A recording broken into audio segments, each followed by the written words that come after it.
जय श्री कृष्णा दोस्तों मैंने पहले से भी बोल रखा है और आज भी बोल रहा हूँ कि हमारा देश में एक भी कोई पार्टी नहीं है जो हिंदूवादी पार्टी है।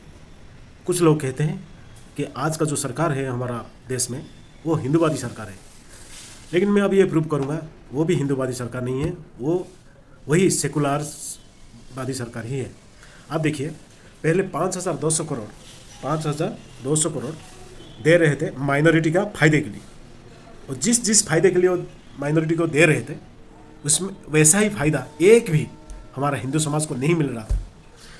और कुछ बुद्धिजीवियों ने इनका ऊपर सुप्रीम कोर्ट में केस दायर किए, जिस वजह से आज का दिन में 3,200 करोड़ माइनॉरिटी का फ़ायदा के लिए दिया जा रहा है, लेकिन एक भी हिंदू इसमें से कोई फ़ायदा ना मिल रहा है, ना कहीं भी मिलता था, ना ऐसा कोई फैसिलिटीज़ या कोई बेनिफिट्स हिंदुओं को मिलता है।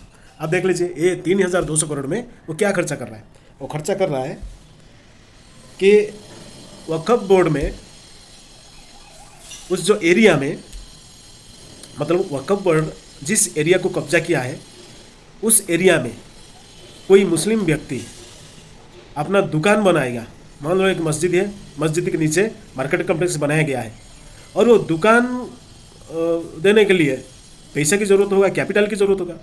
वो कैपिटल उसको सेंट्रल गवर्नमेंट ने प्रोवाइड कराएगा और बिना इंटरेस्ट में, इंटरेस्ट फ्री लोन, मतलब एक भी रुपया इंटरेस्ट नहीं देगा। लेकिन हम लोग एक बिजनेस के लिए हमारा चप्पल घिस जाता है दौड़ दौड़ के, और लोन लेने के बाद उसको भरते भरते हमारा कमर टूट जाता है। वो लोन को भरपाई करते करते हमारा उम्र निकल जाता है, कमर टूट जाता है। लेकिन उन लोगों को उस 3,200 करोड़ में इंटरेस्ट फ्री लोन दिया जाएगा। समझ रहे हैं? मतलब 1 लाख रुपया कोई लिया तो सिर्फ 1 ही लाख रुपया वो चुकाएगा, उसमें से एक भी रुपया ज़्यादा नहीं चुकाएगा, क्योंकि वो इंटरेस्ट फ्री लोन है। देखिए, ये बीजेपी ये सरकार है, कहते हैं कि नहीं बीजेपी हमारा हिंदूवादी पार्टी है। नहीं, एक भी पार्टी नहीं है हिंदूवादी, मैं बोल रहा हूँ। ये तो हुआ ही बीजेपी का टाइम पे, और उसमें से यूपीएससी तैयारी के लिए कोई माइनॉरिटी को, यूपीएससी तैयारी के लिए माइनॉरिटी को फ्री कोचिंग मिलेगा। वो पैसा सरकार देगा, कोचिंग का पैसा सरकार देगा और उनको फ्री में मिलेगा। जो कोचिंग फी होता है उनको फ्री में मिलेगा। मतलब वो लोग हम यूपीएससी क्लियर करने के बाद बड़ा बड़ा नौकरी पे बैठेंगे और हम पर शासन करेंगे, और इसलिए हमारा सरकार उनको ये बेनिफिट दे रहा है 3,200 करोड़। और हम समझ रहे हैं ये सरकार हिंदूवादी है। पूछिए किसी बीजेपी नेता को, क्या 3,200 करोड़ आप किस लिए दे रही हो? ये जो फ़ायदा उठा रहे हो आर्टिकल 27 का फ़ायदा उठा रही हो, ये सिर्फ आर्टिकल 27 हो या जितने रूल्स बनाया गया है, ये रूल्स 2 ही टाइप का बना हुआ है। एक है माइनॉरिटी का फ़ायदा के लिए, और दूसरा है जो मेजॉरिटी है, हिंदू है, उनका बर्बादी के लिए। सीधी सी बात है।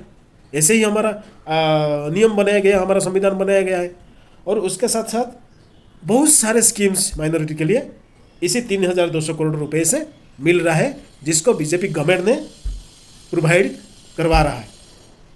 ये है 3,200 करोड़ सेंट्रल गवर्नमेंट का बजटरी प्रोविजंस।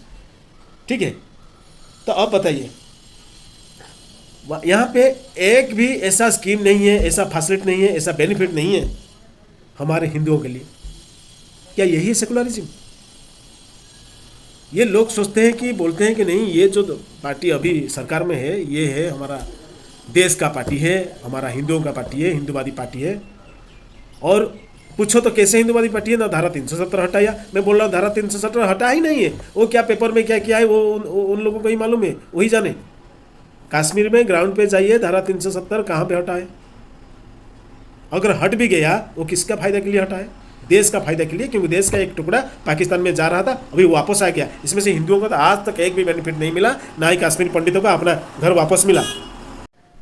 तो मैं वो पार्टी को विरोध नहीं कर रहा हूँ, लेकिन ये एक के सनातनी के हिसाब से ऐसी हरकतों को मैं ज़रूर विरोध करूँगा।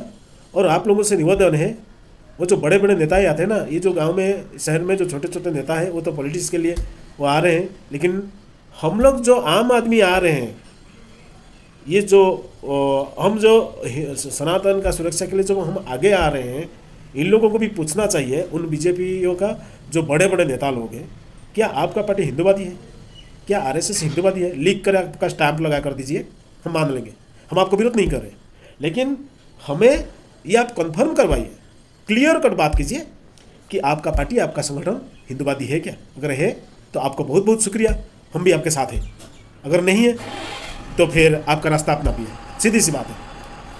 तो आप लोगों से निवेदन है, कोई कुछ बोलता है आप इसको मान लीजिए या ना मानिए, वो आप पे डिपेंड करता है, ठीक है ना। हम आपको ज़बरदस्ती ये थोप नहीं सकता कि ये पार्टी हिंदूवादी है, ये हिंदू विरोध है। लेकिन आप जांच कीजिए, आप परखिए, आप समझिए ये कर रहा है क्या। सिर्फ हिंदुस्तान का झंडा लहरा देने से या एक मंदिर बना देने से कोई हिंदूवादी नहीं बन जाता। ये हिंदुओं को बेवकूफ़ बना रहे हैं। मतलब इधर एक हमको टॉफ़ी दे देते हैं और सारे का सारा रसगुल्ला मिठाई उधर दे देते हैं। जिस तरह फ्री का राशन, चावल फ्री का, अभी कुछ व्हीकल्स दे रहे हैं फ्री का, बाइक्स दे रहे हैं, जो दे रहे हैं ना। अब ये हमारा कोई स्कूटी दे देता है तो कोई बाइक देता है, कोई ग्राइंडर दे देता है। ऐसे देकर हमारा हिंदू से वोट लेते हैं शासन पे बैठने के लिए। ये चीज़ को विरोध कीजिए और उनको पूछिए क्या आपका पार्टी हिंदूवादी पार्टी है। तो पहले आपका बड़ा बड़ा नेता को जाकर पूछ के आइए, उसके बाद हमारा पास आएंगे। तो इधर काम करेंगे, जो हरकतें कर रहे हैं ये हिंदू विरोधी हरकतें कर रहे हैं, उधर क्या दिखावा कर रहे हैं कि हम हिंदू के साथ हैं। ये गलत है, इसको हम गलत मानेंगे। दोस्तों ऐसे बहुत सारे मैं आपके सामने राज खोलूंगा। ये सिर्फ बीजेपी का नहीं, ये कांग्रेस का भी राज खोलूंगा। कांग्रेस किस तरह हमारा गला घोट दिया है और इस तरह गला घोट दिया है कि बीजेपी को भी मजबूर होकर उसी रास्ते में चलना पड़ता है। बीजेपी को हम सेकुलर मान सकते हैं, सेकुलर मान सकते हैं बीजेपी को, लेकिन कांग्रेस को तो बिल्कुल नहीं। सेकुलर तो दूर की बात है, ऐसे कि वो पाकिस्तान को बनाने वाला है, सीधी सी बात है। कभी विरोध नहीं करता है, आज तक किया नहीं है। पाकिस्तानियों का समर्थन पे हमेशा खड़ा है, ठीक है। तो मैं ये नहीं कहता हूँ कि ये बीजेपी को अगर वोट नहीं देना है तो कांग्रेस को दे देने का, अरे वो तो उससे भी ज़्यादा है। तो ये कहता हूँ एक भी पार्टी हिंदूवादी नहीं है, सनातनी पार्टी नहीं है। तो इसलिए हम लोगों का डिमांड रहना चाहिए, चाहे कोई भी पार्टी हो, कि हिंदू के लिए अगर अच्छा काम करेगा तभी वोट मिलेगा। लेकिन ये बेवकूफ़ मत बनाओ हिंदुओं को। जाग जाओ हिंदुओं, जाग जाओ। धन्यवाद दोस्तों। आप इस पर थोड़ा आपका राय रखिए, कमेंट में लिखिए क्या सही है क्या गलत है। और मेरा चैनल को सब्सक्राइब कीजिए, मेरे को भी हौसला मिलेगा, ताकत मिलेगा और ऐसा कुछ सच्चाई आपके सामने रखने के लिए। जय श्री राम, जय जगन्नाथ, जय हिंद।